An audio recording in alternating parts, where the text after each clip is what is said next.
Retirement కార్యక్రమానికి సంబంధించి మీ అందరితో కూడా కలవడం, ముఖ్యంగా ఉద్యోగస్తులకు ఇది తప్పనిసరి కార్యక్రమం.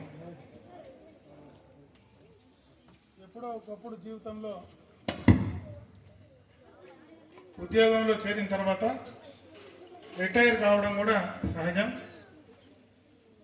మనం పనిచేసినంత కాలం, ముఖ్యంగా అధ్యాపక వృత్తిలో ఎంతో మంది పిల్లల భవిష్యత్తును తీర్చిదిద్ది ఎంతో మందిని ఉన్నత శిఖరాలకు తీసుకొచ్చేటువంటి అవకాశం ఆ భగవంతుడు మీకు కల్పించడం, దాన్ని సక్రమంగా మీరు ఆ బాధ్యతను సక్రమంగా కూడా తీసుకొని ఈరోజు రిటైర్మెంట్ సందర్భంగా మీ అందరితో కూడా కలిసి ఈ కార్యక్రమంలో పాల్పంచుకోవడం నిజంగా కూడా చాలా ఒక పక్క సంతోషం, ఇంకొక పక్క ఆరోగ్యం బాగుంది, ఇంకా కొన్ని రోజులు కూడా బ్రహ్మాండంగా పనిచేసేటువంటి పరిస్థితి నారాయణకు ఉంది. మరి నేను ఉద్యోగం నుంచి రిటైర్ అయిపోయాను కాబట్టి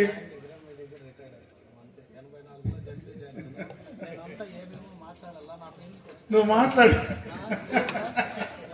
ఏం చెప్పినారు రాయపేటలో అన్న మీ ఊరికి వచ్చినానంటే మనూరు అన్నారు, ఇది కూడా మనూరే.